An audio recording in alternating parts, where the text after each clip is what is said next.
말의 네로 그룹의 최상층 회의실은 숨막히는 긴장감으로 가득 차 있었다.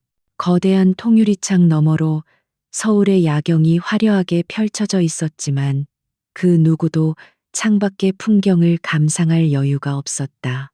테이블 한쪽 끝에 앉은 권지혁 회장의 얼굴은 얼음처럼 차가웠다.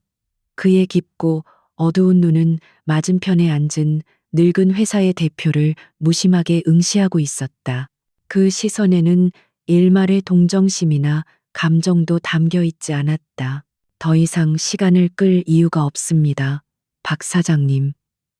제안은 이미 끝났고 선택지는 하나뿐입니다. 권지혁의 목소리는 낮고 조용했지만 회의실 전체를 지배하는 힘이 있었다. 그의 말 한마디 한마디는 상대의 마지막 희망을 잘라내는 날카로운 칼날과도 같았다.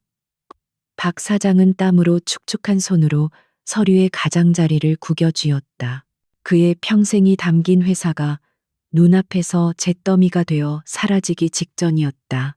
그는 마지막 발악처럼 애원했다. 회장님 제발. 직원들의 생계만이라도. 하지만 권지혁의 표정에는 미동도 없었다. 그는 펜을 들어 계약서의 특정 조항을 가리켰다. 인수 계약서에 명시된 대로 핵심 인력을 제외한 모든 직원은 재고용 대상이 아닙니다. 구조조정은 효율성을 위한 필수적인 과정일 뿐입니다. 그의 논리는 냉혹하고 빈틈이 없었다. 시장의 논리 약육강식의 법칙, 그것이 권지혁이 움직이는 세상의 유일한 규칙이었다. 결국 박 사장은 떨리는 손으로 계약서에 서명했다. 그의 어깨가 무너져 내리는 순간 권지혁은 자리에서 일어섰다. 그의 충직한 비서인 강 실장이 다가와 코트를 입혀주었다. 권지혁은 무너진 남자에게 단 한 번의 눈길도 주지 않고 회의실을 나섰다. 복도를 걷는 그의 구두 소리는 차갑고 규칙적이었다.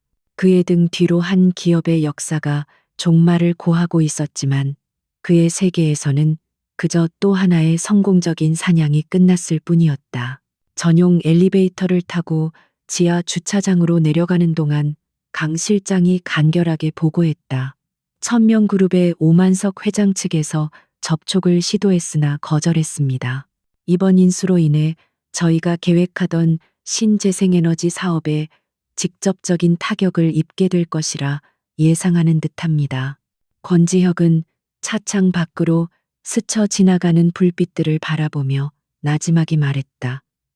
오만석이라 이제 늙은 호랑이도 움직일 때가 된 건가. 그의 입가에 희미하고 냉소적인 미소가 걸렸다. 말에 네로그룹의 회장 권지혁. 그는 금융계의 폭군이자 기업 사냥꾼으로 알려져 있었다. 법과 불법의 경계를 아슬아슬하게 넘나들며 목표로 삼은 기업은 반드시 무너뜨리는 그의 방식은 공포의 대상이었다. 그에게 자비란 없었고 과정보다는 결과로 모든 것을 증명했다. 그의 세계는 오직 승자와 패자, 포식자와 피식자로만 나뉘어 있었다. 그리고 그는 언제나 포식자의 정점에 서 있었다. 차량은 한강의 야경을 가로지르는 다리를 건너 서울의 가장 호화로운 주거지역인 한남동의 최고급 펜트하우스로 향했다. 집이 가까워질수록 권지혁의 얼굴에서 냉혹한 기업 사냥꾼의 모습이 서서히 옅어졌다. 그의 눈빛은 부드러워졌고 굳게 닫혔던 입술은 미세하게 풀렸다. 그의 머릿속은 방금 전 끝난 피비린내, 나는 전쟁이 아니라 집에서 그를 기다리고 있을 유일한 사람으로 가득 차기 시작했다. 고요한 아파트의 로비에 들어서자 외부의 소음은 완벽하게 차단되었다. 전용 엘리베이터가 다시 한번 그를 세상의 정상으로 이끌었다. 묵직한 현관문이 소리 없이 열리고 그는 안으로 들어섰다. 집안은 따뜻한 조명과 은은한 난초 향으로 가득했다. 그리고 그 중심에는 거실 한가운데 놓인 그랜드 피아노 앞에 앉아 있는 그의 아내 한서연이 있었다. 그녀는 남편이 돌아온 것을 아직 눈치채지 못한 채 달빛처럼 부드러운 선율을 연주하고 있었다. 권지혁은 소리를 내지 않고 그녀에게 다가갔다. 그의 발걸음은 사냥을 할 때와는 전혀 다른 조심스럽고 부드러운 움직임이었다. 서연의 하얀 손가락이 건반 위를 춤추듯 오갔다. 그녀의 연주에는 슬픔과 그리움, 그리고 깊은 평온함이 함께 담겨 있었다. 한때는 세계적인 무대를 꿈꾸던 천재 피아니스트였지만 몇 년 전의 끔찍한 사고 이후 그녀는 오직 남편만을 위한 연주를 하게 되었다. 그는 그녀의 뒤에 조용히 서서 연주가 끝나기를 기다렸다. 마지막 음이 공기 중에 부드럽게 흩어지자 그는 몸을 숙여 그녀의 어깨에 입을 맞추었다. 다녀왔어. 놀란 서연이 고개를 돌렸다. 그녀의 눈이 동그래지더니 이내 세상에서 가장 아름다운 미소로 바뀌었다. 지혁 씨, 언제 오셨어요? 인기척도 없어서 몰랐네요. 그녀의 목소리는 그의 얼어붙은 마음을 녹이는 봄바람과도 같았다. 권지혁은 그녀의 뺨을 부드럽게 감쌌다. 그의 손길은 조금 전 계약서를 휘젓던 그 손이라고는 믿을 수 없을 만큼 따뜻하고 조심스러웠다. 당신 연주를 방해하고 싶지 않았어. 오늘도 아름다운 곡이네. 서연은 그의 손에 자신의 뺨을 기대며 행복하게 눈을 감았다. 그냥 지혁 씨 생각하면서 떠오르는 대로 쳐봤어요. 그녀에게는 남편이 세상의 전부였고 그녀의 음악 또한 그를 향한 것이었다. 그는 서연의 옆에 앉아 그녀의 손을 잡았다. 가늘고 긴 그녀의 손가락은 피아니스트의 손이었지만 미세한 떨림이 남아 있었다. 과거의 트라우마가 남긴 흔적이었다. 권지혁은 그 떨림을 느낄 때마다 세상을 모두 파괴하고 싶은 충동을 느꼈다. 아내를 이렇게 만든 모든 것들을 지워버리고 싶었다. 그는 그녀의 손을 자신의 큰 손으로 감싸 쥐고 부드럽게 입을 맞췄다. 피곤하진 않아. 너무 무리하지 마. 괜찮아요. 지혁 씨 기다리는 시간이 제일 좋은걸요. 서연은 그의 어깨에 머리를 기댔다. 남편의 채취 단단한 어깨, 그리고 그가 주는 절대적인 안정감. 이것이 그녀가 살아가는 이유였다. 그녀는 남편이 얼마나 큰 회사를 운영하는지, 얼마나 대단한 사람인지 구체적으로는 알지 못했다. 그저 자신에게 세상에서 가장 다정한 남자라는 것만 알 뿐이었다. 그의 세상에 얼마나 짙은 어둠이 깔려 있는지 그녀는 상상조차 하지 못했다. 권지혁은 그녀를 품에 안고 창밖의 야경을 바라보았다. 저 아래에서 벌어지는 치열한 생존 경쟁과 음모 배신은 이곳까지 닿지 못했다. 이 펜트하우스는 그가 아내를 위해 만든 완벽한 성역이었다. 그는 이 평화를 지키기 위해서라면 무슨 짓이든 할 수 있었다. 악마가 되는 것조차 두렵지 않았다. 그는 서연의 이마에 다시 한번 입을 맞추며 속삭였다. 오늘 밖에서 무슨 일이 있었든 당신만 보면 다 잊게 돼. 당신이 나의 세상이야, 서연아. 그의 말은 한치의 거짓도 없는 진심이었다. 세상 전체가 그의 적이 되어도 상관없었다. 그는 세상을 상대로 기꺼이 싸울 것이고 무자비하게 짓밟을 것이다. 하지만 그의 모든 잔인함은 이 문 밖에서 끝났다. 이 안에서 그는 오직 한 여자 한서연의 남편일 뿐이었다. 그는 아내를 향한 모든 숨결 하나하나까지 다정함으로 채울 준비가 되어 있었다. 바로 그때 그의 주머니에서 휴대폰이 짧게 진동했다. 서연이 고개를 들었다. 전화 왔나 봐요. 권지혁은 미간을 살짝 찌푸렸지만 이내 표정을 풀었다. 그는 휴대폰을 꺼내 발신자를 확인했다. 강 실장이었다. 이 시간에 연락할 정도면 분명 중요한 일일 터였다. 그는 서연에게 미안한 미소를 지으며 말했다. 잠깐만 금방 끊을게. 그는 자리에서 일어나 테라스로 향했다. 유리문이 닫히자 그의 얼굴에서는 다시 온기가 사라지고 냉혹한 지배자의 얼굴이 돌아왔다. 무슨 일이지? 그의 목소리는 다시 얼음장처럼 차가워졌다. 강 실장의 보고는 짧고 명료했다. 오만석 회장이 저희가 인수한 기업에 노조를 선동하기 시작했습니다. 언론 플레이와 함께 내부에서부터 흔들려는 속셈입니다. 권지혁의 눈이 가늘어졌다. 늙은 호랑이가 생각보다 빨리 움직이기 시작한 것이다. 그의 머릿속에서는 이미 수십 가지의 대응책과 역공 계획이 그려지고 있었다. 그는 몇 가지 지시를 내렸다. 노조 위원장부터 처리해. 약점을 찾아서 숨통을 끊어놔. 언론은 더 큰 스캔들로 덮어버리고 천명그룹의 자금 흐름을 다시 한번 체크해봐. 분명 어딘가에 썩은 구멍이 있을 테니 그의 지시는 잔혹하고 효율적이었다. 망설임이란 존재하지 않았다. 그는 통화를 끊고 다시 거실로 돌아왔다. 그의 얼굴에는 언제 그랬냐는 듯 부드러운 미소가 걸려 있었다. 서연이 걱정스러운 눈으로 그를 바라보고 있었다. 회사 일 많이 힘든가요? 권지혁은 그녀에게 다가가 다시 그녀를 품에 안았다. 그는 방금 전 자신이 내뱉었던 잔인한 명령들을 까맣게 잊은 사람처럼 다정하게 속삭였다.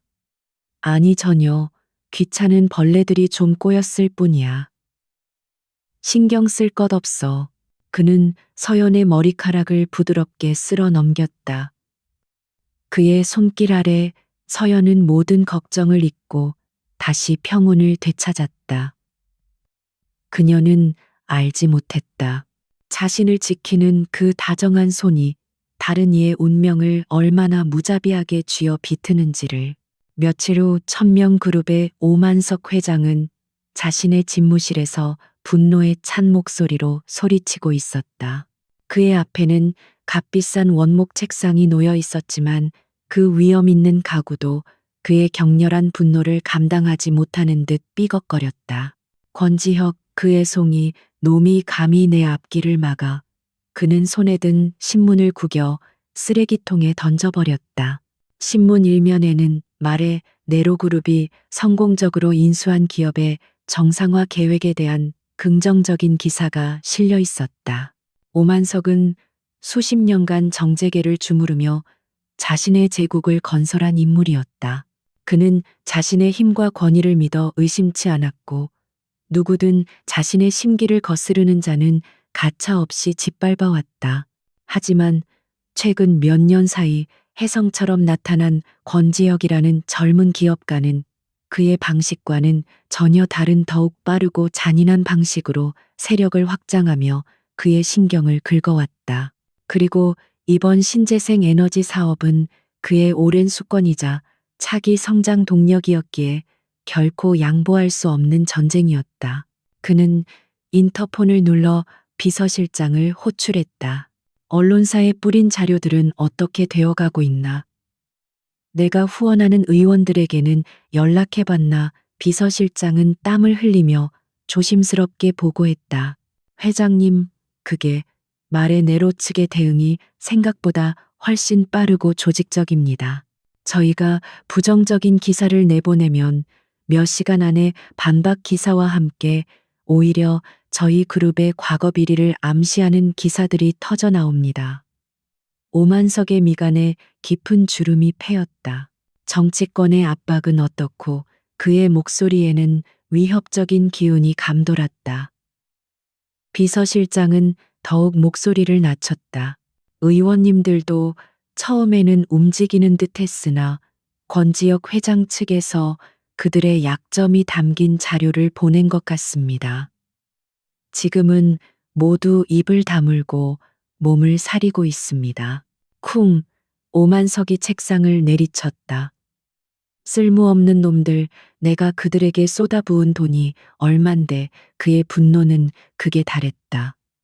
권지혁은 단순한 기업가가 아니었다. 그는 보이지 않는 곳에서 거대한 정보망과 권력의 칼자루를 쥐고 있는 괴물이었다. 같은 시각 말에 네로그룹의 권지혁 회장실은 외부의 소란과는 대조적으로 고요했다. 권지혁은 거대한 모니터에 떠 있는 수많은 데이터와 기사들을 분석하며 체스의 대가가 다음 수를 두듯 침착하게 상황을 읽고 있었다. 그의 앞에는 강 실장이 방금 전 오만석 측의 동향을 정리한 보고서를 내밀었다. 예상대로입니다.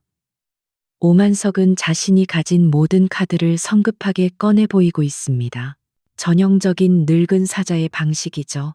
권지혁은 보고서에서 눈을 떼지 않은 채 말했다. 상대가 예측 가능한 방식으로 움직인다는 건 좋은 일이지.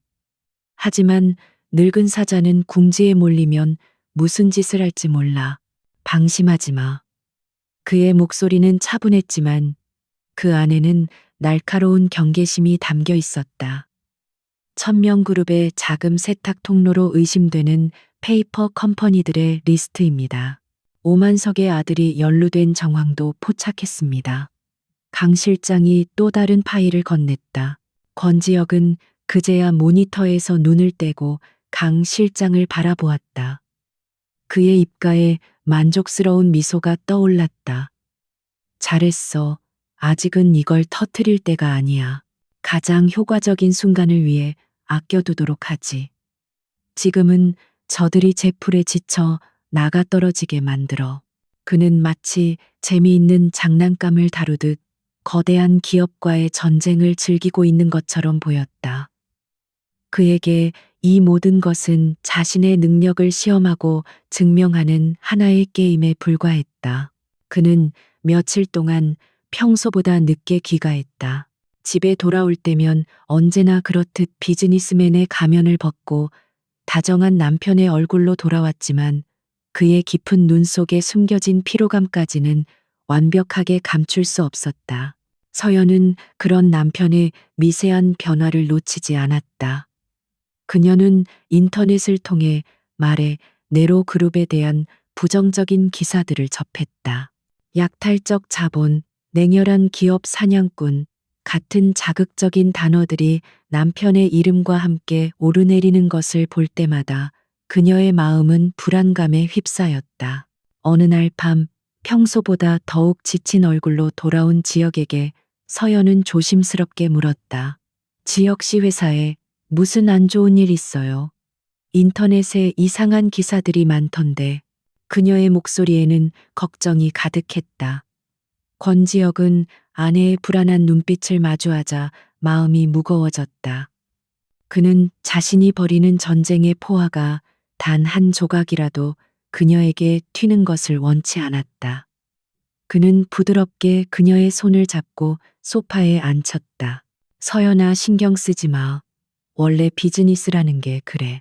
조금만 커지면 어떻게든 흠집을 내려는 사람들이 생기기 마련이거든. 다 내가 처리할 수 있는 일이야.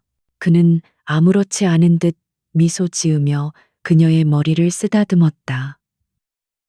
당신은 이런 거 신경 쓰지 말고 다음 연주회에 선보일 곡이나 생각해. 당신의 아름다운 음악만 듣고 싶어. 그는 능숙하게 화제를 돌렸고 서연은 남편의 따뜻한 눈빛과 목소리에 잠시 불안을 잊었다. 하지만 그녀의 마음속에 피어난 작은 의심의 씨앗은 완전히 사라지지 않았다. 그녀는 남편이 자신을 지극정성으로 아끼고 사랑한다는 것을 알았지만 동시에 그가 자신에게 모든 것을 말해주지 않는다는 것도 어렴풋이 느끼고 있었다. 그녀는 남편이 운영하는 회사가 정확히 어떤 일을 하는지, 그가 마주하는 세상이 얼마나 거친 곳인지 알지 못했다. 그가 만들어준 안전한 성 안에서 그녀는 그저 보호받는 존재일 뿐이었다. 며칠이 더 흘렀다. 오만석의 1차 공격은 권지혁의 철벽 같은 방어에 막혀 아무런 성과도 거두지 못했다. 언론은 잠잠해졌고 정치인들은 다시 납작 엎드렸다. 오만석은 자신의 집무실에서 길길이 날뛰었지만 상황을 되돌릴 방법은 없었다. 그는 자신의 방식이 더 이상 통하지 않는다는 것을 깨달았다. 권지혁은 그가 상대해왔던 다른 경쟁자들과는 차원이 다른 존재였다. 더 교활하고 더 치밀하며 더 무자비했다. 권지혁은 모든 상황이 자신의 통제하에 들어왔다고 판단했다. 그는 그날 저녁 평소보다 이른 시간에 귀가했다. 손에는 서연이 좋아하는 화가의 그림이 담긴 작은 화집을 들고 있었다. 그는 이 지긋지긋한 싸움의 먼지를 집 안으로 들이고 싶지 않았다. 그는 문을 열고 들어서며 밝게 아내의 이름을 불렀다. 서연아, 나왔어. 하지만 집안은 평소와 달리 조용했다. 피아노 소리도 들리지 않았다. 그의 심장이 덜컥 내려앉았다. 아주 작은 불안감이 그의 온몸을 휘감았다. 그는 거실로 들어섰고 소파에 웅크리고 앉아있는 서연을 발견했다. 그녀의 앞에는 태블릿 PC가 놓여 있었고 그 화면에는 권지혁의 얼굴과 함께 인간 사냥꾼 그의 다음 타겟은 누구인가? 라는 자극적인 제목의 기사가 떠 있었다. 서연은 고개를 들어 남편을 바라보았다. 그녀의 눈은 두려움과 혼란으로 흔들리고 있었다. 첫 번째 파도가 그가 쌓아 올린 성벽의 가장 깊은 곳까지 밀려온 순간이었다. 권지혁은 숨을 잠시 멈췄다. 아내의 흔들리는 눈동자에 비친 자신의 얼굴은 낯설었다. 기사 속에 인간 사냥꾼이라는 단어가 심장에 박힌 가시처럼 아팠다. 그는 서연이 단 한순간이라도 자신을 두려워하게 될까봐 겁이 났다. 그는 천천히 아내에게 다가가 그녀의 손에서 태블릿 PC를 부드럽게 가져왔다. 그리고는 화면을 끈 뒤 테이블 위에 내려놓았다. 그의 모든 동작은 침착하고 안정적이었지만 그의 내면에서는 오만석에 대한 사리가 들끓고 있었다. 그는 서연의 앞에 한쪽 무릎을 꿇고 앉아 그녀의 눈을 맞췄다. 서연아, 미안해. 이런 걸 보게 해서. 그의 목소리는 죄책감으로 가득했다. 서연은 고개를 저었다. 아니에요. 그냥 이 기사가 하는 말들이 사실이에요. 지혁 씨가 이렇게 무서운 사람이에요. 그녀의 목소리가 가늘게 떨렸다. 권지혁은 그녀의 차가운 손을 두 손으로 감쌌다. 그의 체온이 그녀에게 전해졌다. 세상에는 과장된 이야기들이 많아. 특히 돈과 권력이 얽힌 곳에서는 더더욱. 저 기사는 경쟁 상대가 나를 끌어내리기 위해 만들어낸 거짓말일 뿐이야. 나는 오직 당신에게만 진실을 말해. 나는 당신의 남편 권지혁이야. 그것 말고 다른 건 아무것도 중요하지 않아. 그는 아내의 눈을 똑바로 바라보며 진심을 담아 말했다. 그의 눈에는 한 점의 거짓도 흔들림도 없었다. 그는 잔인했지만 아내에게 하는 사랑의 맹세만큼은 순수한 진실이었다. 서연은 그의 깊은 눈동자를 들여다보았다. 그 안에는 언제나처럼 자신을 향한 깊은 사랑과 신뢰가 담겨 있었다. 그녀는 천천히 고개를 끄덕였다. 남편의 말을 믿고 싶었다. 아니, 믿어야만 했다. 그가 없는 세상은 상상할 수조차 없었으니까. 권지혁은 그녀를 부드럽게 일으켜 품에 안았다. 다시는 이런 일로 당신 마음 아프게 하지 않을게. 약속해. 그는 아내를 다독이며 마음속으로 또 다른 맹세를 했다. 오만석, 당신은 괴물을 깨웠어. 그리고 그 대가를 반드시 치르게 될 거야. 그날 이후 권지혁은 아내를 안심시키기 위해 더 많은 시간을 집에서 보냈다. 하지만 그의 보이지 않는 손은 더욱 바쁘고 은밀하게 움직이기 시작했다. 한편 자신의 모든 공격이 수포로 돌아가자 오만석 회장은 이성을 잃기 시작했다. 그는 더 이상 점잖은 방식으로 싸울 생각이 없었다. 그는 자신의 더러운 일을 처리해주는 해결사를 비밀리에 호출했다. 어두운 지하 주차장에서 만난 해결사에게 그는 낮고 차가운 목소리로 명령했다. 사업적인 방식으로는 저놈을 무너뜨릴 수 없다. 이제 다른 방법을 써야겠어. 해결사가 고개를 숙였다. 무엇이든 말씀만 하십시오, 회장님. 오만석의 눈이 번뜩였다. 권지혁의 약점을 찾아. 사람은 누구나 약점이 있지. 여자든 가족이든 숨겨진 비밀이든 샅샅이 뒤져서 그놈의 숨통을 조일 수 있는 걸 찾아내. 수단과 방법은 가리지 마. 그의 명령은 이제 비즈니스 전쟁이 아닌 개인적인 복수극의 시작을 알리는 신호탄이었다. 해결사의 팀은 즉시 움직였다. 그들은 권지혁의 모든 것을 파헤치기 시작했다. 하지만 권지혁은 유령과도 같은 인물이었다. 그의 사생활은 철저하게 베일에 쌓여 있었다. 세금 문제, 여자 문제, 어떤 스캔들도 존재하지 않았다. 마치 수도승처럼 깨끗한 그의 사생활의 해결사는 당황했다.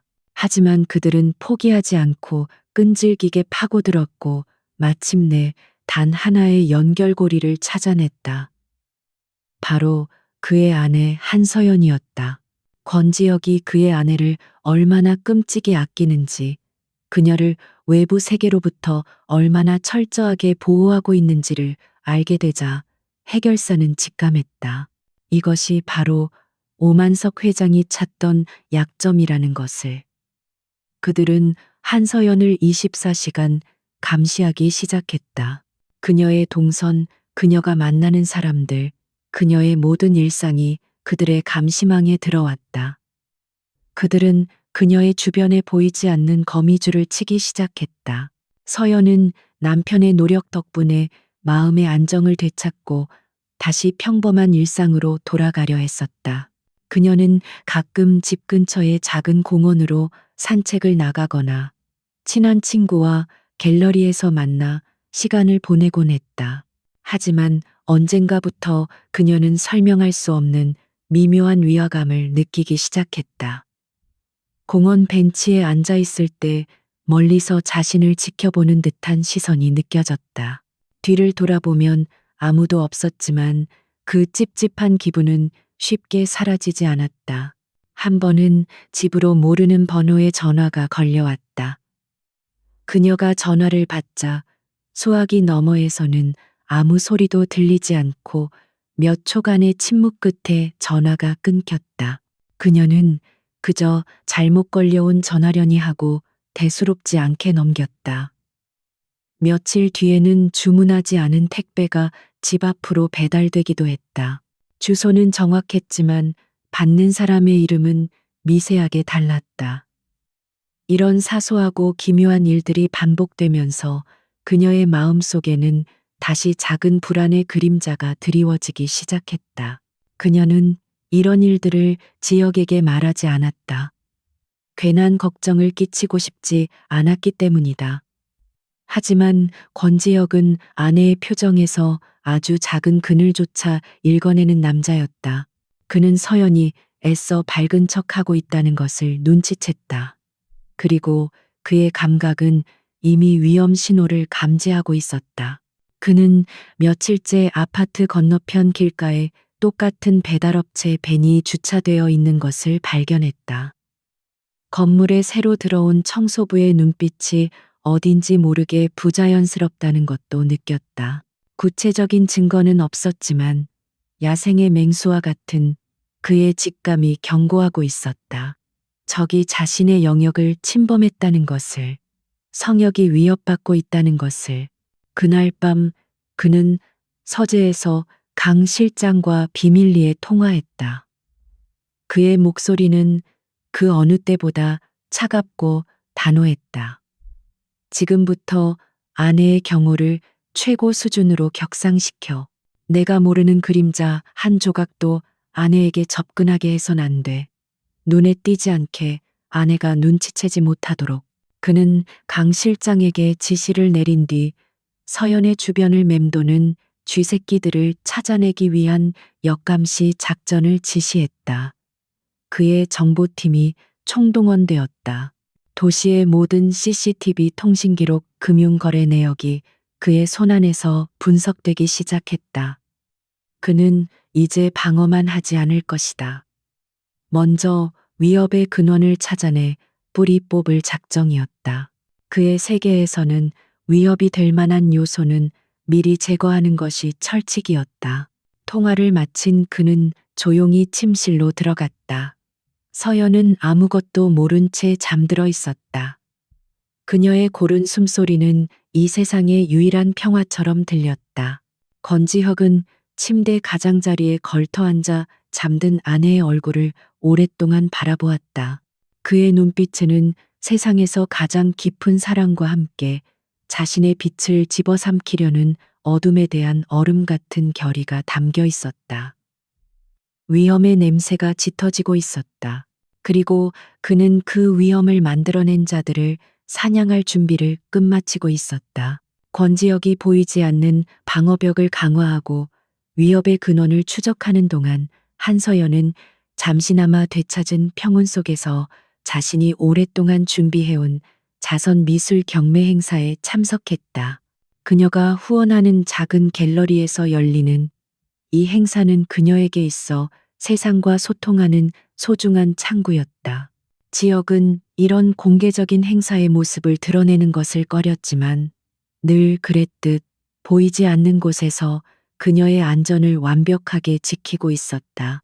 갤러리 안팎에는 강 실장이 직접 선발한 최고 수준의 경호원들이 일반 손님으로 위장한 채 배치되어 있었다. 갤러리 내부는 우아한 분위기로 가득했다. 벽에는 재능 있는 신진 작가들의 그림이 걸려 있었고 부드러운 클래식 음악이 공간을 감쌌다. 서연은 하얀 드레스를 입고 손님들을 맞이하며 환하게 미소 짓고 있었다.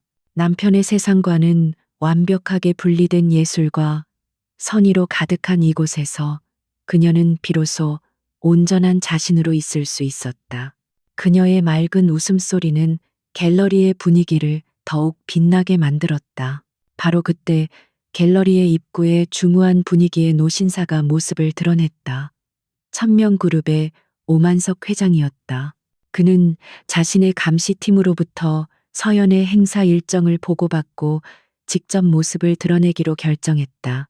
권지혁을 뒤흔들 가장 확실한 방법은 그의 성역을 직접 침범하는 것이라고 판단했기 때문이다. 그는 인자한 예술 애호가의 가면을 쓴 채 주변 사람들에게 가벼운 인사를 건네며 자연스럽게 갤러리 안으로 들어섰다. 서연은 다른 손님과 대화를 나누던 중 자신의 옆으로 다가오는 오만석을 발견했다.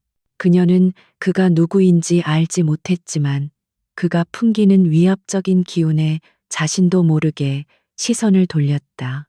오만석은 그녀의 옆에 걸린 풍경화 앞에 서서 마치 그림을 감상하는 척하며 그녀에게 말을 걸었다. 정말 아름다운 그림이군요. 작가의 내면이 고스란히 느껴지는 듯합니다. 이런 훌륭한 행사를 주최하신 분이 바로 한서연 여사님이시라고 들었습니다. 그의 목소리는 겉보기에는 부드러웠다. 서연은 가볍게 고개를 숙이며 예의 바르게 답했다. 좋게 봐주셔서 감사합니다. 저는 그저 작은 힘을 보탰을 뿐입니다. 오만석은 만족스러운 미소를 지으며 고개를 끄덕였다. 그는 서연을 위아래로 훑어보았다. 순수하고 연약해 보이는 세상의 더러움이라고는 전혀 모를 것 같은 여자. 권지혁이 왜 이토록 이 여자를 감싸고 도는지 알 것 같았다. 그는 본격적으로 자신의 의도를 드러내기 시작했다. 남편 되시는 권지혁 회장님은 참으로 대단한 분이시지요. 젊은 나이에 무서운 속도로 정상에 올랐으니까요. 그는 잠시 말을 끊고 서연의 반응을 살폈다. 서연은 남편의 이름이 낯선 사람의 입에서 나오자 살짝 경계심을 품었지만 겉으로는 평정을 유지했다. 하지만 말입니다, 여사님. 너무 높이, 너무 빨리 날아오르면 날개가 타버릴 수도 있는 법입니다. 태양에 가까워질수록 위험해지는 것처럼 말이죠. 그의 눈빛이 차갑게 빛났다. 그는 다시 그림으로 시선을 돌리며 말을 이었다.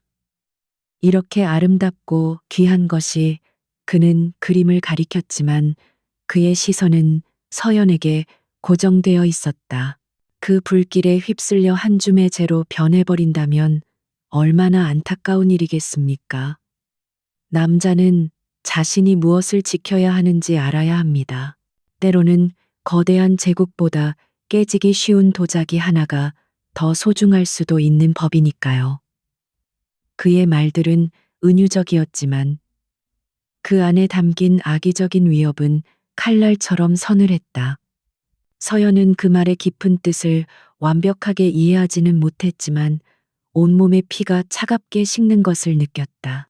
눈앞에 노신사가 짓고 있는 인자한 미소 뒤에 숨겨진 섬뜩한 무언가가 그녀의 본능을 자극했다. 그녀는 자신도 모르게 뒷걸음질 쳤다. 실례지만 저는 다른 손님들을 챙겨봐야 해서. 그녀는 간신히 목소리를 쥐어짜내며 정중하게 자리를 피했다. 그녀의 심장은 미친 듯이 뛰고 있었다. 방금 전까지 평화롭던 갤러리는 순식간에 위험한 공간으로 변해버렸다. 오만석은 멀어지는 그녀의 뒷모습을 보며 만족스러운 미소를 지었다. 그는 자신의 메시지가 정확히 전달되었음을 확신했다. 그는 더 이상 머물지 않고 유유히 갤러리를 빠져나갔다. 그의 임무는 끝났다. 이제 공은 권지혁에게 넘어갔다. 한편 손님으로 위장해 있던 권지혁의 경호원들은 이 모든 상황을 놓치지 않았다. 그들은 오만석의 신원을 즉시 파악했고 초소형 녹음 장비를 통해 그들의 대화를 모두 기록했다. 오만석이 갤러리를 떠나자마자 긴급 보고가 강 실장에게 전달되었다.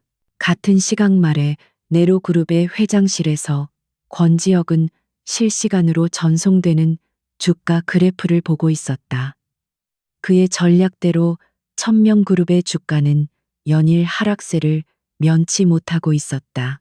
모든 것이 그의 계획대로 순조롭게 진행되고 있었다. 바로 그때 그의 책상에 놓인 직통 전화가 울렸다. 강 실장이었다. 강 실장의 목소리는 그답지 않게 다급하고 분노에 차 있었다. 회장님, 방금 오만석이 사모님께 접근했습니다. 권지혁의 표정이 순간적으로 굳었다. 그는 태블릿 PC를 통해 강 실장이 보낸 보고 파일을 열었다. 파일에는 갤러리 내부 CCTV 화면에 찍힌 오만석과 서연의 사진, 그리고 둘의 대화가 담긴 음성 파일이 첨부되어 있었다. 그는 헤드셋을 끼고 음성 파일을 재생했다.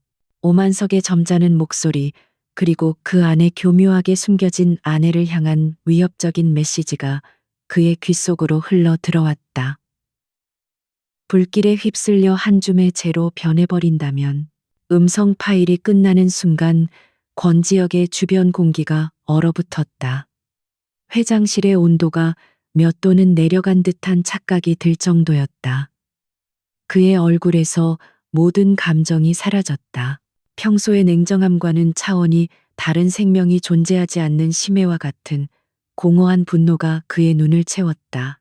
그가 아내를 위해 애써 쓰고 있던 젠틀한 남편이라는 가면이 산산조각 나며 깨져버렸다. 그 안에서 수십 년간 억눌려왔던 진정한 포식자의 본성이 깨어났다. 그는 인터폰을 눌러 강 실장을 호출했다. 잠시 후 굳은 얼굴의 강 실장이 회장실로 들어왔다. 그는 감히 고개를 들어 권지혁의 얼굴을 쳐다보지 못했다. 지금 그의 주군이 내뿜는 기운은 감당할 수 없을 정도로 살벌했다. 권지혁은 창밖의 도시를 등진 채 서 있었다. 그의 목소리는 소름 끼칠 정도로 차분했다. 그놈이 선을 넘었다. 단 한마디였지만 그 안에는 사형 선고와도 같은 무게가 실려 있었다. 그는 천천히 몸을 돌려 강 실장을 바라보았다. 그의 눈은 분노를 넘어선 무감정의 상태였다. 지금부터 플랜 B로 전환한다. 강 실장이 긴장된 얼굴로 침을 삼켰다. 플랜 B는 단순히 기업을 무너뜨리는 것이 아니었다. 그것은 목표의 모든 것을 파괴하고 존재 자체를 지워버리는 완전 섬멸 작전이었다. 더 이상 그놈의 회사는 필요 없어. 나는 그놈의 세상을 원한다.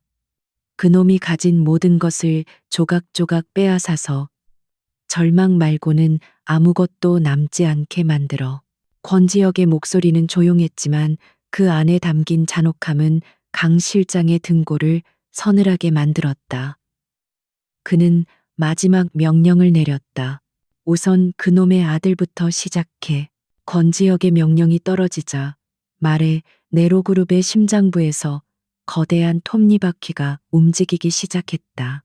이것은 더 이상 주가를 조작하고 언론을 통제하는 수준의 기업 전쟁이 아니었다. 한 인간의 세계를 송두리째 파괴하기 위한 전면전 플랜 B의 시작이었다. 강 실장은 회장실을 나온 직후 그룹 내에서도 그 존재가 알려지지 않은 비밀 조직 그림자 팀에게 비상 소집 명령을 내렸다. 이들은 전직 국정원 요원, 최고의 화이트 해커, 국제 금융 분석가 등 각 분야의 전문가들로 구성된 권지혁의 가장 날카로운 칼날이었다.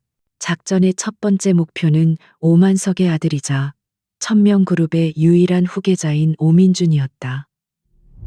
그는 아버지의 후광을 믿고 방탕한 생활을 일삼는 무능하고 오만한 인물이었다. 권지혁의 그림자 팀은 이미 오래전부터 그의 모든 비리를 손바닥 위에 올려놓고 있었다. 회사 돈, 횡령 불법, 도박 마약 스캔들과 성추문까지 권지혁은 지금까지 그것을 터뜨리지 않고 있었을 뿐이다. 그는 가장 고통스러운 방식으로 상처를 낼 수 있는 최적의 타이밍을 기다려왔다. 작전은 신속하고 무자비하게 개시되었다. 먼저 그림자 팀의 해커들이 오민준이 관리하는 자회사의 회계 서버를 해킹하여 횡령과 비자금 조성의 결정적인 증거를 확보했다. 이 자료는 익명의 제보 형식으로 금융감독원과 검찰 특수부에 동시에 전달되었다. 같은 시각 오민준이 거액의 도박 빚을 지고 있던 사채업자들에게 그의 모든 은닉 재산 정보가 흘러들어갔다. 순식간에 법과 어둠의 세계 양쪽에서 그를 향한 압박이 시작되었다. 하지만 이것은 시작에 불과했다. 다음 날 아침 대한민국은 충격적인 스캔들로 발칵 뒤집혔다. 한 인터넷 연예 매체를 통해 오민준의 문란한 사생활이 담긴 고화질의 사진과 영상이 공개된 것이다. 최고급 호텔 스위트룸에서 마약에 취해 여러 명의 여성들과 뒤엉켜 있는 그의 모습은 천명그룹의 후계자라는 이미지를 한순간에 시궁창으로 쳐박았다. 대중의 분노가 들끓었고 천명그룹의 주가는 개장과 동시에 폭락하기 시작했다. 오만석은 아들의 소식을 듣고 피를 토할 듯한 분노에 휩싸였다. 그는 미친 듯이 소리를 지르며 자신의 정치적 인맥을 총동원해 사건을 막으려 했다. 검찰 수사를 막고 언론 보도를 통제하려 했었다. 하지만 이번에는 아무것도 그의 뜻대로 되지 않았다. 권지혁이 한 발 앞서 그의 손발을 모두 묶어버렸기 때문이었다. 오만석이 도움을 청하기 위해 전화하는 정치인들은 하나같이 약속이라도 한 듯 전화를 받지 않거나 어쩔 수 없다는 말만 되풀이했다. 권지혁의 팀이 오만석의 정치적 보호막을 제거하는 작업은 더욱 교묘하고 치명적이었다.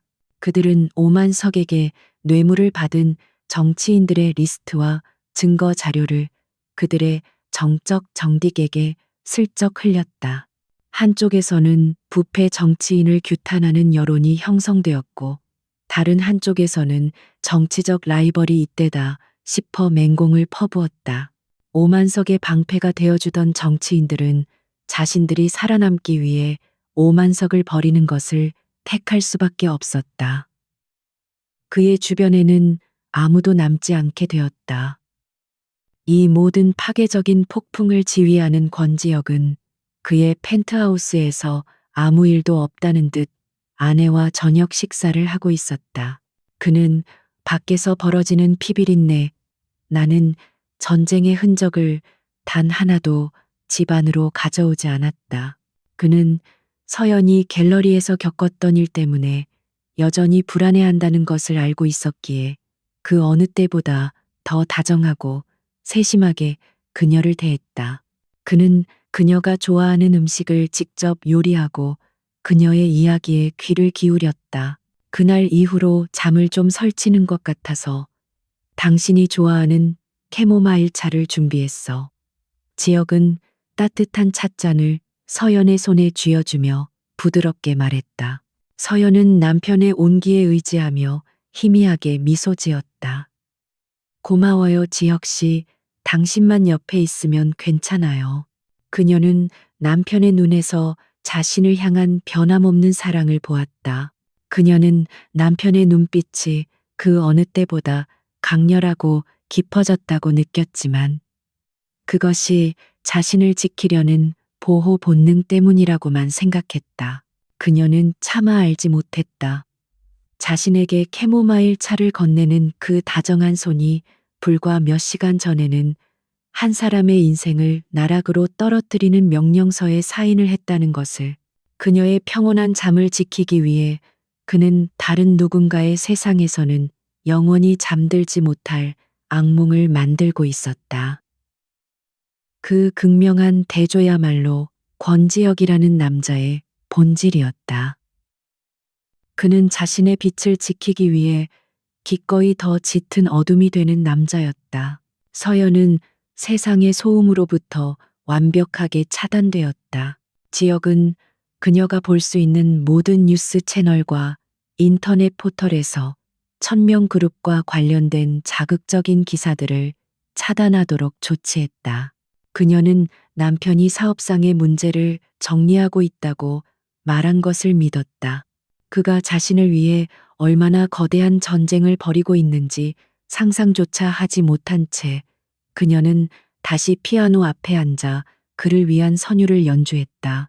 그녀의 아름다운 음악은 피로 얼룩진 남편의 영혼을 정화하는 유일한 성수생쉐와도 같았다. 며칠 후 강 실장이 권지혁에게 중간 보고를 했다. 오민주는 현재 횡령 및 마약 투약 혐의로 구속 수감되었습니다. 사채업자들이 그의 남은 재산을 모두 압류했고 여론은 최악입니다. 오만석은 아들을 구하기 위해 백방으로 뛰어다니고 있지만 그의 정치적 영향력은 이제 거의 소멸된 상태입니다. 권지혁은 만족스러운 표정으로 보고를 들었다. 모든 것이 그의 시나리오대로 완벽하게 흘러가고 있었다. 그의 복수는 아직 끝나지 않았다. 아들을 무너뜨린 것은 전체 요리에 불과했다. 이제 메인 요리를 시작할 차례였다. 그는 강 실장에게 다음 지시를 내렸다. 그의 목소리는 여전히 차분했지만 그 안에는 모든 것을 끝장내려는 확고한 의지가 담겨 있었다. 이제 오만석의 자금줄을 끊어버려. 그가 수십 년간 쌓아온 비자금 해외에 숨겨둔 자산 그 모든 것을 세상 밖으로 끌어내.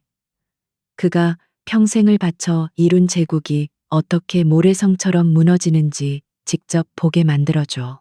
칼집에서 뽑아든 검은 이미 피맛을 보았다. 그리고 이제 폭군의 분노는 적의 심장을 향해 마지막 일격을 준비하고 있었다. 권지혁의 다음 명령이 실행에 옮겨지자 오만석의 세계는 그야말로 뿌리부터 흔들리기 시작했다. 스위스 비밀 계좌 조셉 피난처에 숨겨진 페이퍼 컴퍼니 수십 년간 차명으로 관리해온 부동산과 미술품, 그가 법망을 피해 쌓아 올린 부의 제국이 권지역의 그림자 팀에 의해 낱낱이 파헤쳐져 세상에 드러났다. 국세청과 검찰은 거대한 탈세와 비자금 조성 혐의로 천명그룹에 대한 전방위적인 압수수색에 착수했다. 오만석은 자신의 집무실에서 속수무책으로 무너져 내리는 자신의 왕국을 지켜봐야만 했다. 10분 간격으로 그의 재산이 압류되고 있다는 보고가 올라왔다.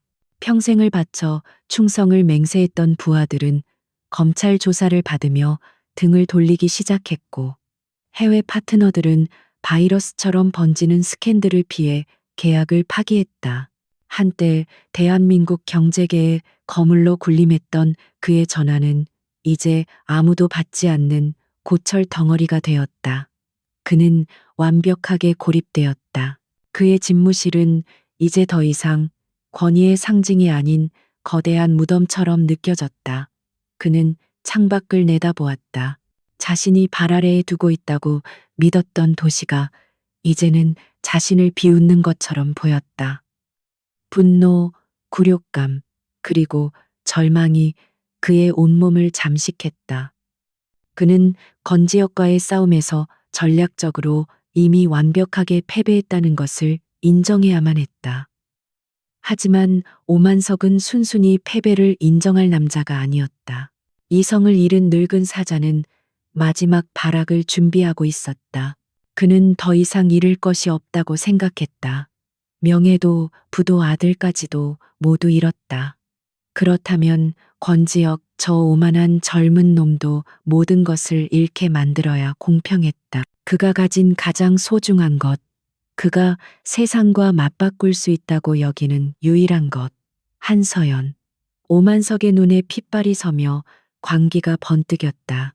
그는 마지막 남은 비상 연락망을 통해 그의 가장 잔인한 해결사를 다시 호출했다. 이제 계획을 실행한다.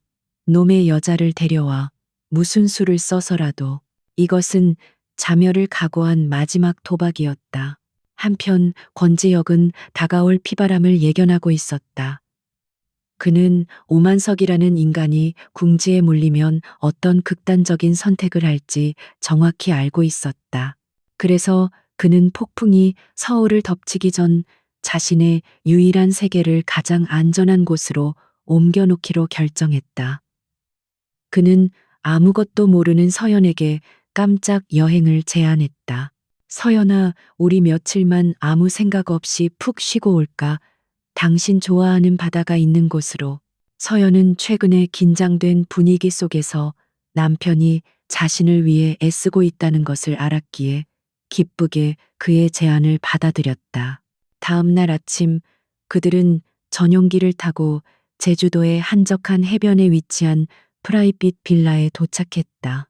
사방이 높은 담으로 둘러싸여 있고 오직 푸른 바다를 향해서만 열려 있는 그곳은 완벽한 둘만의 공간이었다. 빌라 주변에는 이미 강 실장이 보낸 최고의 경호 인력들이 관광객과 현지 주민으로 위장한 채 철통 같은 경비를 서고 있었다. 그곳에서 그들은 꿈 같은 며칠을 보냈다. 외부 세계의 모든 소음은 완벽하게 차단되었다. 권지역은 휴대폰 전원을 꺼버리고 오직 서연에게만 집중했다.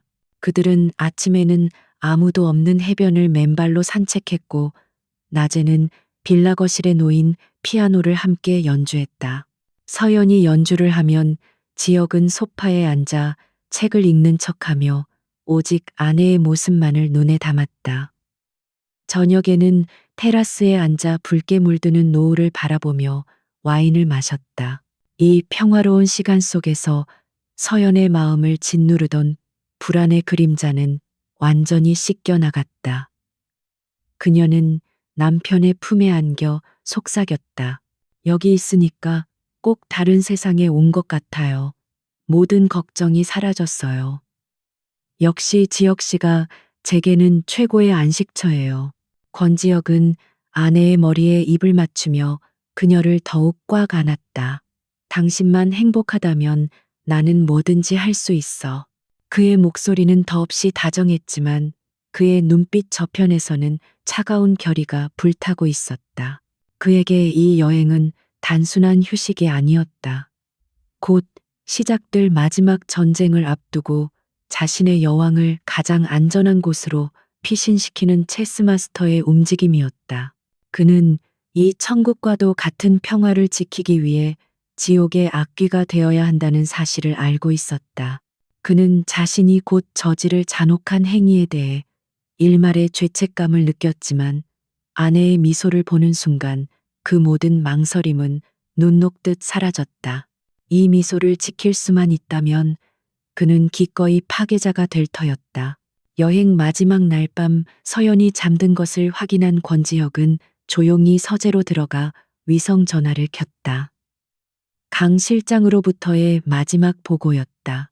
오만석의 모든 국내외 자산 동결 및 압류 절차가 완료되었습니다.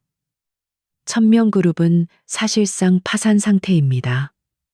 그리고 예상대로 그가 움직이기 시작했습니다. 저희가 미끼로 흘려놓은 거짓 정보에 따라 내일 저희가 서울로 돌아오는 길목을 노릴 것으로 보입니다. 권지혁의 입가에 차가운 미소가 걸렸다. 모든 것이 그의 손바닥 위에서 움직이고 있었다. 오만석은 자신이 사냥을 한다고 생각하겠지만 사실은 사냥꾼이 파놓은 덫으로 스스로 걸어 들어오고 있는 것에 불과했다. 덫은 준비됐나? 그가 물었다. 모든 준비를 마쳤습니다. 회장님의 신호만 기다리고 있습니다. 강 실장의 목소리에는 비장함이 감돌았다. 권지혁은 잠시 창밖의 고요한 밤바다를 바라보았다. 이 평화로운 풍경도 오늘 밤이 마지막이었다. 내일 서울로 돌아가면 지긋지긋한 전쟁의 막을 내려야 했다. 그는 통화를 끊고 다시 침실로 돌아와 잠든 아내의 곁에 누웠다. 그는 아내의 얼굴을 바라보며 조용히 맹세했다. 아주 잠깐일 거야, 서연아. 이 폭풍이 지나가면 다시는 그 어떤 어둠도 당신에게 닿지 못하게 할게. 그는 자신의 성역을 떠나 폭풍의 눈 속으로 걸어 들어갈 준비를 마쳤다. 고요했던 시간은 끝났다. 이제 곧 모든 것이 터져 나올 시간이었다. 다음 날 서울로 돌아오는 길은 겉보기에는 평온했다. 권지혁과 한서연이 탄 방탄 차량은 여러 대의 경호 차량에 둘러싸여 한남동 펜트하우스를 향해 조용히 미끄러지고 있었다. 서연은 제주의 푸른 바다를 떠올리며 아쉬운 듯 창밖을 바라보고 있었다. 그녀는 남편이 자신을 위해 마련한 경호 시스템이 얼마나 정교하고 철저한지 전혀 알지 못했다. 그녀에게는 그저 평범한 귀갓길일 뿐이었다. 하지만 권지혁은 달랐다. 그의 모든 감각은 날카롭게 곤두서 있었다. 그는 평소처럼 아내의 손을 잡고 부드럽게 미소 짓고 있었지만 그의 눈은 차량 내부에 설치된 소형 모니터를 통해 주변 모든 차량의 움직임을 센티미터 단위로 훑고 있었다. 강 실장이 이끄는 경호팀의 무전이 그의 인이어를 통해 끊임없이 흘러 들어왔다. 알파 지점 통과, 이상 없음. 브라보 지점 목표 차량 접근 중. 모든 것이 그의 시나리오대로 움직이고 있었다. 그는 오만석이 미끼를 물었다는 것을 확신했다. 오만석의 해결사는 권지혁의 이동 경로에 대한 거짓 정보를 입수하고 도심의 한적한 터널 안에서 그들을 습격할 계획을 세웠다. 권지혁은 바로 그 터널을 역으로 이용해 그들을 덫에 몰아넣을 작정이었다. 그는 아내가 아무것도 눈치채지 못하도록 평온한 목소리로 말을 걸었다. 피곤하지 않아. 집에 도착하면 따뜻한 물에 목욕부터 하는 게 좋겠어. 서연은 고개를 끄덕이며 그의 어깨에 머리를 기댔다. 차량이 문제의 터널로 진입하는 순간 모든 것이 계획대로 시작되었다. 터널 양쪽 입구가 미리 대기하고 있던 대형 트럭에 의해 순식간에 막혔다. 오만석의 부하들이 타고 있던 차량들은 완벽한 도간에 든 쥐가 되었다. 권지혁의 경호 차량들이 그들을 사방에서 포위했고 차에서 내린 검은 양복의 경호원들은 한치의 망설임도 없이 총구를 겨누었다. 일방적인 제압이 시작되었다. 하지만 오만석은 생각보다 더 교활하고 절박했다. 그는 권지혁이 자신의 계획을 역이용할 가능성까지 염두에 두고 있었다. 터널의 습격은 사실 시선을 끌기 위한 양동 작전이었다. 그가 준비한 진짜 칼날은 전혀 예상치 못한 곳을 향하고 있었다. 그 순간 서연의 개인 비서로부터 권지혁의 개인 휴대폰으로 다급한 전화가 걸려왔다. 회장님, 큰일 났습니다. 사모님의 어머님께서 갑자기 쓰러지셔서 병원 응급실로 실려가셨습니다. 권지혁의 심장이 쿵 하고 내려앉았다. 이것은 그의 시나리오에 없던 변수였다. 서연의 어머니는 그녀에게 있어 세상에 남은 유일한 혈육이었다. 서연이 잠시 고개를 갸웃거리자 그는 이니어를 끄고 최대한 침착하게 전화를 받았다. 서연이 불안한 목소리로 물었다. 무슨 일이에요? 지혁 씨, 그는 아내를 안심시키기 위해 애써 미소를 지었지만 그의 머릿속은 혼란으로 가득했다. 이것이 오만석의 진짜 함정이라는 것을 본능적으로 직감했다. 하지만 그는 아내 앞에서 내색할 수 없었다. 어머니가 위독하다는 소식에 서연은 이미 얼굴이 새하얗게 질려 있었다. 우리 엄마가요. 그녀의 목소리가 떨렸다. 권지혁은 아내의 손을 꽉 잡았다. 걱정 마, 내가 있잖아. 바로 병원으로 가자. 분명 괜찮으실 거야. 그는 즉시 강 실장에게 경로 변경을 지시했다. 강 실장은 이것이 함정일 수 있다고 경고했지만 권지혁은 선택의 여지가 없었다. 아내의 무너지는 마음을 외면할 수는 없었다. 차량 행렬은 급하게 방향을 틀어 병원으로 향했다. 권지혁의 머릿속은 복잡하게 돌아갔다. 그는 강 실장에게 병원 주변의 모든 CCTV를 확보하고 병원 내부의 보안을 즉시 장악하라고 명령했다. 하지만 이미 늦었다. 오만석의 팀은 병원 전체에 그들의 사람들을 의사 간호사 환자로 위장시켜 잠입시킨 상태였다. 그들은 권지혁의 경호팀이 미처 손을 쓸 수 없는 가장 혼잡하고 통제가 어려운 응급실을 범행 장소로 선택했다. 차량이 병원 응급실 입구에 도착하자 서연은 문이 열리기도 전에 뛰쳐나가려 했다. 권지혁은 그녀를 붙잡으며 말했다. 내가 먼저 가서 상황을 알아볼게. 당신은 차에서 잠시만 기다려. 하지만 이성을 잃은 서연은 그의 말을 듣지 않았다. 싫어요. 내가 직접 가볼래요. 그녀는 그의 손을 뿌리치고 응급실 안으로 달려 들어갔다. 권지혁의 경호원들이 급히 그녀의 뒤를 따랐지만 아비규환과 같은 응급실의 혼잡함 속에서 그들의 움직임은 제한될 수밖에 없었다. 바로 그 순간 모든 것이 일어났다. 한쪽에서 갑자기 비명과 함께 화재 경보기가 울렸고 사람들이 혼란에 빠져 이리저리 뛰기 시작했다. 누군가 고의로 만들어낸 혼란이었다. 그 틈을 타 의사 가운을 입은 한 남자가 서연에게 접근했다. 한서연 씨 되시죠? 어머님은 이쪽입니다. 그는 서연을 응급실 안쪽에 한적한 복도로 유인했다. 아무것도 의심하지 못한 서연은 그의 뒤를 따랐다. 그녀가 복도 모퉁이를 도는 순간 다른 남자가 나타나 그녀의 입을 거칠게 막고 뒤에서 그녀를 끌어안았다. 서연은 비명조차 지르지 못했다. 그녀의 눈이 공포로 커졌다. 남자는 그녀의 목에 마취제가 묻은 손수건을 가져다 댔다. 그녀의 의식은 순식간에 어둠 속으로 가라앉았다.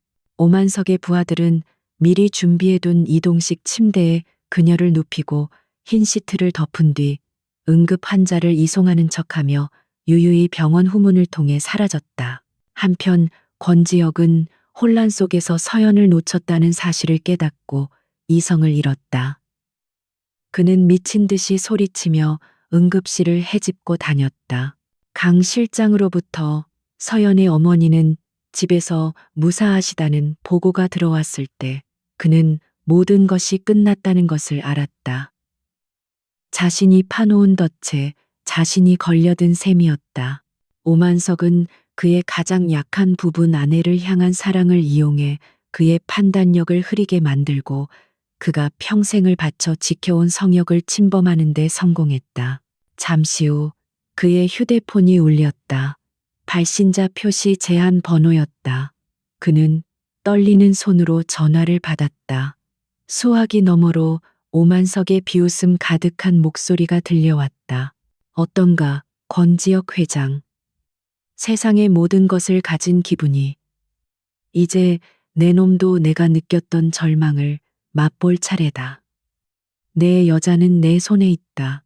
살리고 싶다면 내일 아침까지 네가 가진 모든 것을 포기하고 무릎 꿇어라. 전화가 끊겼다. 권지혁의 세상이 멈췄다. 그의 주변에서 벌어지는 모든 소음이 사라졌다. 그의 귀에는 오직 자신의 심장이 부서지는 소리만 들렸다.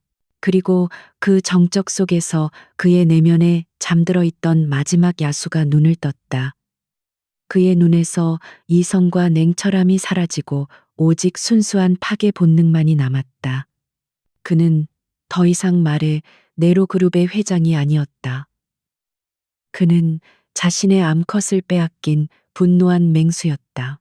오만석의 전화가 끊긴 후 찾아온 짧은 정적은 폭풍전야의 고요함이었다.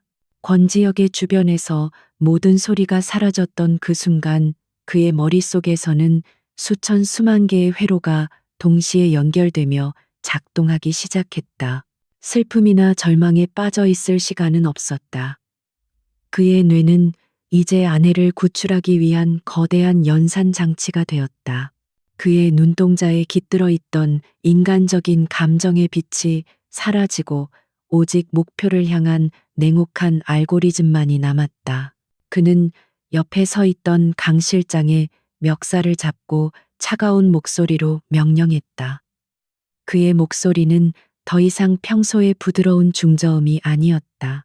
쇳소리가 섞인 듣는 것만으로도 심장을 얼어붙게 만드는 날카로운 음성이었다. 지금부터 1시간 준다. 1시간 안에 서연이가 있는 곳을 찾아내. 도시의 모든 CCTV, 우리가 가진 모든 위성, 모든 정보원을 동원해. 놈들이 이용한 차량 이동 경로, 모든 걸 파악해. 실패하면 너희 모두 내 손에 죽을 줄 알아. 이것은 더 이상 회장과 부하의 관계가 아니었다. 절대적인 힘을 가진 포식자가 내리는 거역할 수 없는 명령이었다. 강 실장과 경호원들은 그의 살기에 압도되어 잠시 숨을 멈췄지만 이내 일사불란하게 움직이기 시작했다. 권지혁이 탄 차량은 순식간에 이동식 지휘 본부로 변했다. 수많은 정보가 차량 내부의 모니터로 실시간 전송되기 시작했다. 권지혁은 넥타이를 거칠게 풀어던지고 셔츠 소매를 걷어붙였다. 그의 팔뚝에 희미하게 남아있는 오래된 흉터가 드러났다. 그는 단순한 사업가가 아니었다. 그의 과거는 그 누구도 알지 못하는 어둠 속에 감춰져 있었다. 국가조차 통제할 수 없었던 그림자 부대의 최정예 요원, 적진의 심장부에서 타겟의 목을 베고 유유히 사라지던 인간 병기. 그는 자신의 모든 것을 묻고 오직 서연을 위해 새로운 삶을 살아왔지만 오만석이 그 과거의 야수를 다시 세상 밖으로 끄집어낸 것이다. 그는 차량 시트 아래 숨겨진 비밀 공간에서 검은색 전술 장비와 날카롭게 날이 선 군용 나이프, 그리고 소음기가 장착된 권총을 꺼냈다. 그의 그림자 팀은 무서운 속도로 움직였다. 병원 주변 CCTV를 분석하여 납치 차량의 종류와 번호를 즉시 특정했다. 도시교통, 통제 시스템을 해킹하여 그들의 예상 이동 경로를 파악하고 위성을 통해 실시간으로 추적하기 시작했다. 그들의 목적지는 예상대로였다. 오만석 소유의 지금은 폐쇄된 항구의 낡은 창고 단지. 쥐새끼들이 숨기에 최적의 장소였다. 권지혁의 입가에 짐승 같은 미소가 걸렸다. 찾았다. 그는 경찰이나 특수부대를 기다리지 않았다. 이것은 법이나 정의의 문제가 아니었다. 자신의 심장을 되찾기 위한 개인적인 전쟁이었다. 그는 직접 선발한 최정예 경호원 5명과 함께 별도의 차량으로 이동했다. 그들이 탄 차량들은 어둠 속을 질주하는 검은 유령처럼 소리 없이 항구로 향했다. 그는 이동하는 차 안에서 창고의 설계도를 분석하며 침투 경로와 작전 계획을 순식간에 수립했다. 그의 머릿속에는 이미 모든 상황이 시뮬레이션 되고 있었다. 목표 지점인 창고 단지에 도착한 그들은 한 점의 빛도 없는 어둠 속으로 조용히 스며들었다. 바닷바람 소리와 낡은 철판이 삐걱거리는 소리만이 그들의 움직임을 감춰주었다. 권지혁은 수신호를 통해 팀원들에게 각자의 위치를 지정해 주었다.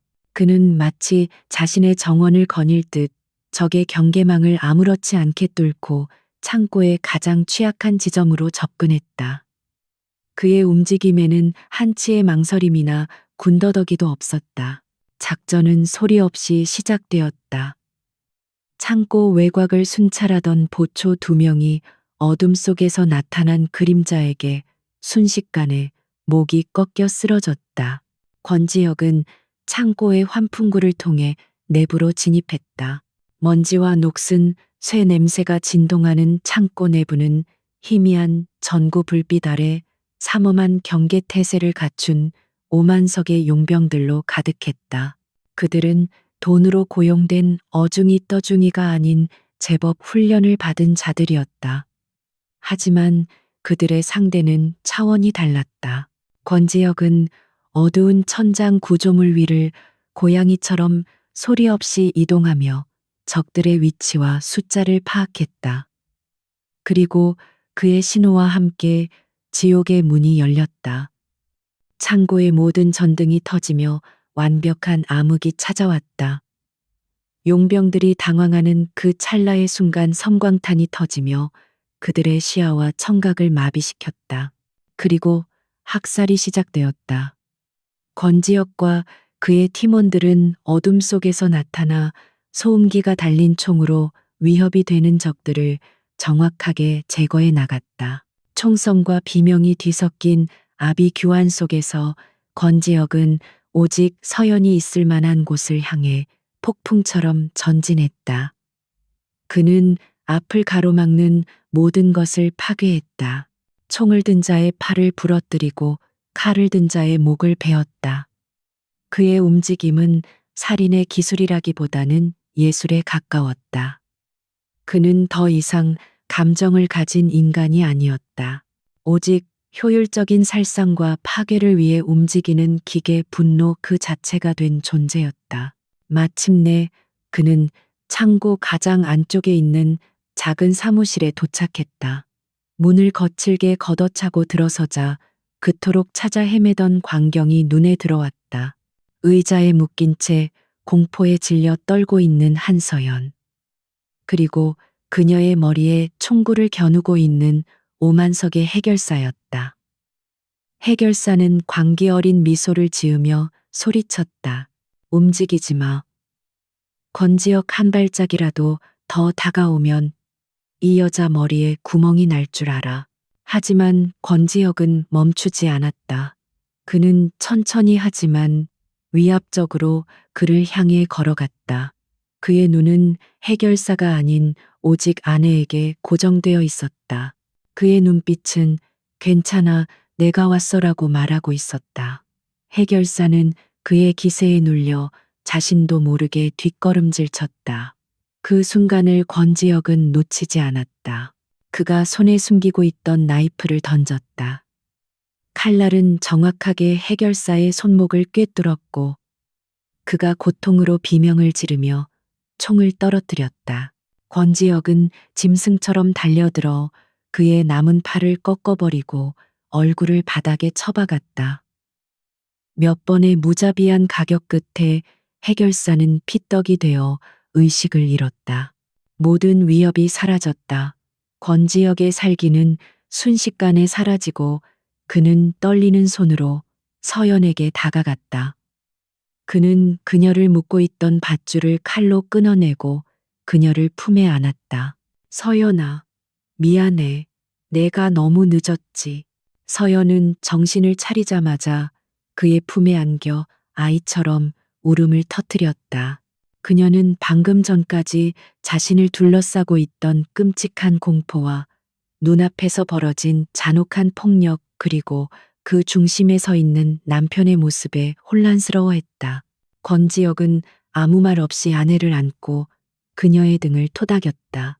자신이 만들어낸 피비린내, 나는 사륙의 현장 한가운데서 그는 오직 자신의 세계, 자신의 전부인 그녀를 되찾았다는 안도감에 휩싸여 있었다. 야수는 자신의 것을 되찾았다.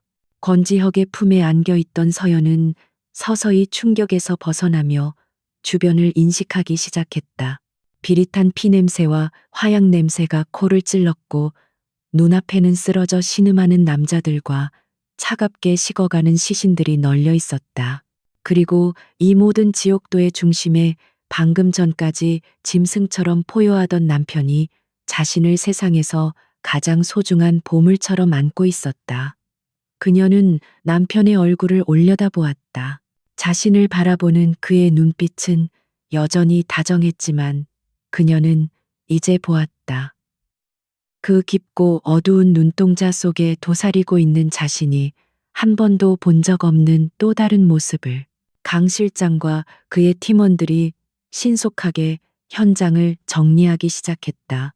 그들은 부상자를 처리하고 모든 증거를 인멸했으며 마치 아무 일도 없었다는 듯이 모든 것을 원래 상태로 되돌려 놓았다. 그들의 움직임은 너무나도 익숙하고 체계적이어서 서연은 이런 일이 처음이 아님을 직감할 수 있었다. 잠시 후 대기하고 있던 의료팀이 도착해 서연의 상태를 살폈다. 그녀는 다행히 외상은 없었지만 극심한 정신적 충격 상태에 있었다. 권지혁은 자신의 코트를 벗어 아내의 몸을 감쌌다. 참혹한 광경으로부터 그녀의 시선을 가리기 위한 필사적인 노력이었다. 그는 서연을 안아 올려 조심스럽게 차에 태웠다. 집으로 돌아오는 내내 차 안에는 무거운 침묵이 흘렀다. 서연은 창밖의 풍경을 멍하니 바라보았고 권지혁은 그런 그녀의 손을 말없이 꽉 잡고 있었다. 그녀는 남편의 손에서 온기를 느꼈지만 동시에 그 손이 몇 분 전에 사람의 뼈를 부수던 감각을 잊을 수 없었다. 그녀는 남편이 두려운 것이 아니었다. 그가 살고 있는 이 무자비한 세계가 그리고 그 세계가 남편을 어떻게 만들었는지가 두려웠다. 펜트하우스에 도착하자 주치의와 상담사가 그들을 기다리고 있었다. 권지혁은 서연을 그들에게 맡기고 자신은 서재로 향했다. 그는 아내가 안정을 되찾을 시간이 필요하다는 것을 알았지만 그 전에 먼저 이 모든 일의 원흉에게 마지막 심판을 내려야만 했다. 분노했던 야수는 다시 차가운 이성을 가진 포식자로 돌아와 있었다. 그는 강 실장에게 전화를 걸어 짧고 단호하게 명령했다. 오만석을 데려와 내가 말한 그 장소로. 몇 시간 후 오만석은 자신이 서연을 납치했던 바로 그 폐창고로 끌려왔다. 그의 제국은 완전히 무너졌고 그의 마지막 발악은 처참한 실패로 끝났다. 그는 이제 아무것도 가진 것이 없는 힘 잃은 늙은이에 불과했다. 창고 안은 이미 깨끗하게 정리되어 있었지만 공기 중에 남은 희미한 피냄새가 조금 전 이곳에서 벌어졌던 참상을 말해주고 있었다. 권지혁은 창고 중앙에 놓인 의자에 홀로 앉아 그를 기다리고 있었다. 오만석은 권지혁의 부하들에게 떠밀려 그의 앞에 무릎을 꿇려졌다. 그는 감히 고개를 들어 권지혁의 얼굴을 쳐다보지 못했다. 그는 자신의 패배를 인정해야만 했다. 그는 마지막 자존심을 버리고 애원하기 시작했다. 내가 졌네. 자네가 이겼어. 그러니 제발 목숨만은. 하지만 권지혁의 얼굴에는 어떤 감정도 떠오르지 않았다. 그는 의자에서 천천히 일어나 오만석에게 다가갔다. 죽음 권지혁의 목소리는 얼음처럼 차가웠다. 죽음은 당신에게 너무나 자비로운 처사지. 나는 당신을 죽이지 않을 거야. 법의 심판을 받게 하지도 않을 거고. 법은 당신 같은 인간에게 너무나 관대하니까. 그는 오만석의 턱을 거칠게 잡아들어 올려 자신의 눈을 똑바로 보게 만들었다. 그의 눈에는 경멸과 혐오만이 가득했다. 나는 당신에게서 모든 것을 빼앗을 거다. 당신이 살아있는 동안 매 순간 매 호흡마다 절망을 느끼게 만들어줄 거야. 그의 선고는 조용하지만 잔혹하게 이어졌다. 당신 아들 오민주는 남은 형기를 감옥 안에서 가장 비참하게 보내게 될 거다. 내가 손을 써서 그 안에서 어떤 보호도 받지 못하고 매일 밤 악몽을 꾸게 만들어주지. 그는 당신의 어리석은 선택이 어떤 대가를 치르게 했는지 뼈저리게 느끼게 될 거야. 오만석의 눈이 절망으로 흔들렸다. 아들만은 건드리지 마라 달라고 애원하고 싶었지만 목소리가 나오지 않았다. 권지혁은 계속해서 말을 이었다. 당신의 회사 1000명. 그 이름은 이제 대한민국의 역사 속에서 실패와 부패의 상징으로만 기억될 거다. 내가 인수해서 조각조각 해체한 뒤 가장 굴욕적인 가격으로 팔아 넘길 테니까. 당신이 평생을 바쳐 쌓아 올린 유산은 그렇게 먼지처럼 사라지는 거야. 그는 잠시 말을 멈추고 마지막 일격을 가했다.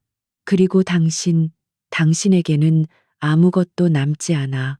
당신의 집, 당신이 아끼던 미술품, 당신의 마지막 남은 모든 재산은 이제 내 소유가 됐어. 당신은 남은 평생을 빈털터리로 사람들의 기억 속에서 잊힌 채 살아가게 될 거다. 매일 아침 눈을 뜰 때마다 당신이 무엇을 잃었는지를 떠올리며 고통스러워 하겠지. 감히 내 것을 건드린 대가가 어떤 것인지 똑똑히 배우게 될 거야. 그것은 단순한 복수가 아니었다. 한 인간의 존재 자체를 사회적으로, 정신적으로 완벽하게 말살시키는 선고였다. 이것이 바로 세상에 군림하는 폭군 권지혁의 잔인함이었다. 그는 오만석을 그 자리에 버려두고 창고를 나섰다. 그의 등 뒤로 한 남자의 영혼이 무너져 내리는 절규가 울려 퍼졌지만 그는 단 한 번도 뒤돌아보지 않았다. 한편 펜트하우스의 침실에서 겨우 안정을 되찾고 잠이 들었던 서연은 갈증을 느끼고 물을 마시기 위해 거실로 나왔다. 그때 그녀는 서재에서 새어나오는 남편의 낮은 목소리를 들었다. 그는 강 실장과 통화하며 오만석의 처리에 대한 마지막 지시를 내리고 있었다. 그의 목소리는 감정이 배제된 채 마치 서류를 결제하듯 냉정하고 체계적이었다. 서연은 그 차가운 목소리를 들으며 모든 것을 깨달았다. 자신을 향한 남편의 다정함은 거짓이 아니었다. 그것은 그의 일부였다. 하지만 오늘 그녀가 목격한 잔혹한 폭력과 방금 전 서재에서 들려온 냉혹한 목소리 또한 그의 일부였다. 그녀를 지키는 따뜻한 빛은 그 빛을 위협하는 모든 것을 집어삼키는 무시무시한 어둠에 의해 유지되고 있었다. 그 둘은 결코 분리될 수 없는 권지혁이라는 남자의 완전한 모습이었다. 그녀는 공포에 떨었지만 동시에 그 끔찍한 어둠이 오직 자신만을 위해 존재한다는 사실에 기묘한 안도감과 함께 더 깊은 사랑을 느꼈다. 그녀의 마음은 혼란스러웠다. 이 남자를, 이 사랑을 과연 자신이 온전히 감당할 수 있을까? 다음 날 아침 펜트하우스에는 무거운 침묵이 흘렀다. 밤새 내린 비가 도시의 먼지를 씻어냈지만 두 사람의 마음을 짓누르는 어둠까지 씻어내지는 못했다. 건지혁은 뜬 눈으로 밤을 새웠다. 그는 아내가 자신을 어떻게 생각할지, 자신을 두려워하며 떠나가지는 않을지 태어나서 처음으로 진정한 공포를 느꼈다. 세상 모든 것을 잃어도 상관없었지만 서연만은 잃을 수 없었다. 그녀는 그의 존재 이유이자 그의 유일한 구원이었다. 그는 조심스럽게 침실을 나와 거실로 향했다. 서연은 그가 가장 좋아하는 장소인 피아노 앞에 앉아 있었다. 하지만 그녀는 연주를 하고 있지 않았다. 그저 멍하니 닫힌 건반 뚜껑을 바라보고 있을 뿐이었다. 그녀의 뒷모습은 그 어느 때보다 작고 연약해 보였다. 그는 차마 다가가지 못하고 그 자리에 서 있었다. 두 사람 사이에는 보이지 않는 투명한 벽이 생긴 것만 같았다. 그 침묵을 먼저 깬 것은 서연이었다. 그녀는 천천히 고개를 돌려 그를 바라보았다. 그녀의 눈은 더 이상 어젯밤의 공포와 혼란으로 흔들리지 않았다. 대신 모든 것을 이해하고 받아들이기로 결심한 듯한 깊고 고요한 슬픔이 자리하고 있었다. 그녀는 나지막이 물었다. 그녀가 정말로 묻고 싶었던 그들의 관계의 본질에 대한 질문이었다. 말해줘요. 지혁 씨, 당신 대체 어떤 사람이에요? 권지혁은 심장이 멎는 것 같았다. 그는 천천히 그녀에게 다가가 그녀의 앞에 섰다. 변명하거나 진실을 감추거나 자신을 포장할 생각은 없었다. 그녀는 그의 모든 것을 볼 자격이 있었다. 그는 처음으로 자신의 가장 깊은 어둠을 그녀 앞에 꺼내 보이기로 결심했다. 그는 피아노 옆에 작은 의자에 앉아 길고 고통스러운 자신의 이야기를 시작했다. 나는 당신이 아는 그런 평범한 세상에서 자라지 않았어. 그의 목소리는 낮게 잠겨 있었다. 그는 누구에게도 말한 적 없던 자신의 과거를 털어놓았다. 고아로 태어나 길거리에서 살아남아야 했던 어린 시절 살아남기 위해 주먹을 써야 했고 더 큰 힘에 의해 어둠의 세계로 흘러 들어갔던 10대 시절. 그리고 국가에 버려진 칼이 되어 이름 없이 피를 묻혀야 했던 청년 시절까지. 그의 삶은 생존을 위한 투쟁과 배신 그리고 폭력으로 얼룩져 있었다. 내 세상에는 선과 악 같은 건 없었어. 오직 살아남는 자와 죽는 자만 있었지. 강해져야 했어. 누구보다 잔인해지고 누구보다 냉혹해져야만 내가 살아남을 수 있었으니까. 나는 감정을 죽이는 법을 배웠고 마음을 닫는 법을 익혔어. 그렇게 괴물이 되어 갔지. 그의 고백은 담담했지만 그 안에는 지울 수 없는 깊은 상처와 고독이 배어 있었다. 그는 서연을 만났던 그날을 회상했다. 작은 연주회에서 우연히 듣게 된 그녀의 피아노 연주. 절망과 슬픔 속에서도 한 줄기 빛을 놓지 않으려는 듯한 그 처연하고 아름다운 선율은 그의 얼어붙은 심장을 처음으로 두드렸다. 당신을 처음 본 순간 나는 내 세상에 색깔이 있다는 걸 처음 알았어. 당신의 음악을 듣는 순간 나는 내가 잃어버렸던 인간의 감정을 다시 느낄 수 있었지. 당신은 내게 유일한 빛이었어, 서연아. 그는 그녀에게 다가가 그녀의 손을 조심스럽게 잡았다. 그래서 결심했어. 이 빛을 지켜야겠다고. 무슨 수를 써서라도 내 모든 것을 걸어서라도 당신이 겪었던 끔찍한 사고, 그 이후 당신이 세상을 얼마나 두려워하게 됐는지 알기에 나는 당신을 위한 완벽한 성을 만들어주고 싶었어. 어떤 어둠도 어떤 위협도 당신에게 닿지 못하는 안전한 세상 말이야. 그가 세운 말에 네로 그룹, 그가 쌓아 올린 부와 권력, 그 모든 것이 사실은 그녀를 지키기 위한 거대한 성벽이었던 것이다. 그는 처음으로 아내 앞에서 자신의 나약함을 드러냈다. 내가 두려운 건 내 제국을 잃는 게 아니야. 내 어둠이 당신의 빛을 더럽히게 될까봐, 당신이 나를 무서워하게 될까봐, 그게 내 유일한 공포였어. 세상 전부를 상대로는 괴물이 될 수 있지만, 당신 앞에서는 그저 당신을 사랑하는 한 남자이고 싶었으니까. 그게 내 유일한 진심이야. 그는 고개를 숙이며 말을 마쳤다. 만약 나의 이 모습이 당신이 감당하기에 너무 무겁다면 나는 당신의 선택을 존중할게.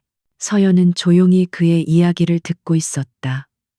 그녀는 남편의 고통스러운 과거와 자신을 향한 그의 처절한 사랑의 깊이를 온몸으로 느끼고 있었다.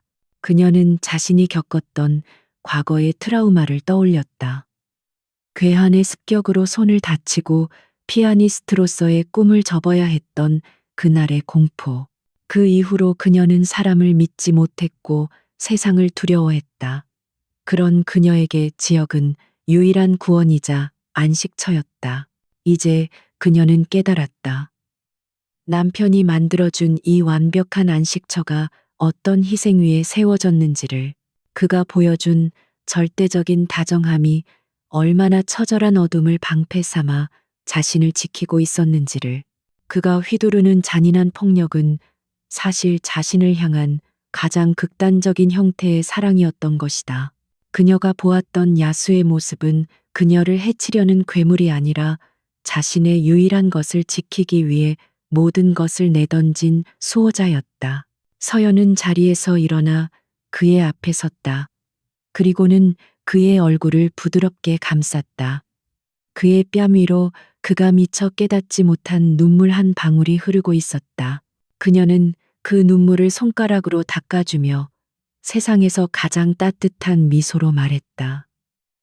나는 당신의 어둠이 두렵지 않아요. 지혁 씨, 내가 두려웠던 건 우리 사이에 있던 비밀이었어요. 그녀는 그의 이마에 부드럽게 입을 맞췄다. 이제 아무 비밀도 없으니 나는 당신의 모든 것을 받아들일 수 있어요. 당신의 세상은 어둡지만 당신은 언제나 나에게 빛만을 주었어요. 사랑해요, 권지혁. 당신의 모든 모습을.